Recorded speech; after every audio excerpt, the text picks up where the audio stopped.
Alors, nous allons voir maintenant comment afficher le diagramme de Gantt. Enfin, si nous voulons voir l'évolution de notre projet sous forme de diagramme de Gantt. Alors, ce que nous allons faire déjà, c'est dans la liste des projets, pour l'instant, nous n'avons qu'un seul projet, hein, c'est lui qui va s'afficher sur la liste des projets. Alors, pour voir le diagramme de Gantt, nous allons entrer à l'intérieur du projet.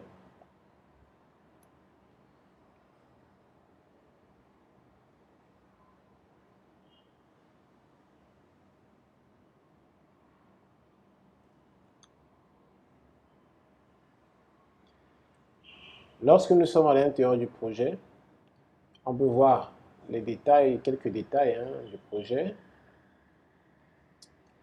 On a les contacts du projet et les tâches. Alors, c'est à ce niveau des tâches que nous allons cliquer pour voir donc l'évolution du projet.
Alors, à l'intérieur donc des différentes tâches, on avait défini qu'une seule tâche, vous vous souvenez. Et dans cette tâche, nous avions défini un temps consommé. Dans ce temps consommé, nous avons détaillé chacune des sous-activités dans lesquelles nous avons consommé du temps par rapport à cette activité en fonction, n'est-ce pas, du temps qui avait été défini. Et cela nous a permis, n'est-ce pas, de calculer automatiquement la progression calculée.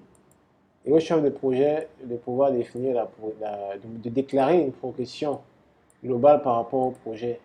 Ici, on peut dire 15% uniquement parce que, je vais dire, ici, il n'y a qu'une seule tâche, hein. C'est pourquoi le total en fait du projet c'est 16%. Vous voyez, s'il y avait plusieurs tâches, le total serait effectivement la somme, n'est-ce pas, des pourcentages des progressions calculées. Ce qui donnerait à la fin, n'est-ce pas, 100% ou plus. Si on déborde, ça veut dire qu'on a passé plus de temps que ce qui était prévu. Si on a moins de 100%, ça veut dire qu'au total, la liste des tâches de notre projet, nous avons passé moins de temps. Nous avons gagné du temps en fait. Ça peut nous permettre, en fonction des prochains projets, de pouvoir réajuster et de pouvoir définir des temps plus réalistes. Alors, si nous voulons voir la vue de Gantt, la chose à faire, c'est de cliquer effectivement sur ce bouton Aller à la vue Gantt. Il nous permet d'afficher effectivement la vue Gantt du projet.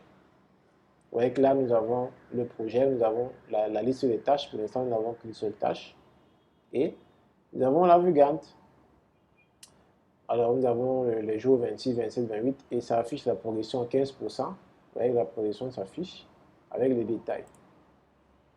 D'accord? Donc, c'est tout. Et on peut avoir effectivement la vue par jour. Ça, c'est la vue par jour. On a vu la vue par semaine et la vue par mois. Oui, en fait, ça s'affiche un peu, je vais dire, de manière un peu serrée, justement, parce que pour le moment, c'est pas encore étalé sur beaucoup de jours. Ça n'a pas encore, pour l'instant, nous n'en sommes qu'au début. Vous imaginez, lorsqu'un projet aurait étalé sur tous les jours, ça va s'afficher effectivement sur toute la longueur et on aura un tableau un peu plus joli. Mais là, vous voyez que c'est automatique, ça va calculer le nombre de jours. Là, on a déjà fait 0,4 jours de travail. On a fait 15%.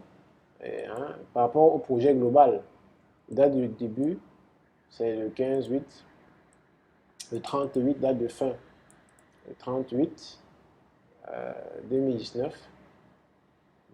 Apparemment, bon, cela va être revu. Et effectivement, nous avons la tâche dans laquelle nous avons passé le nombre de jours, ainsi de suite, ainsi de suite.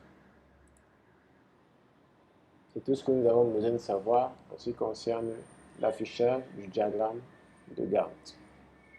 Et nous pouvons revenir à la liste des tâches à ce niveau.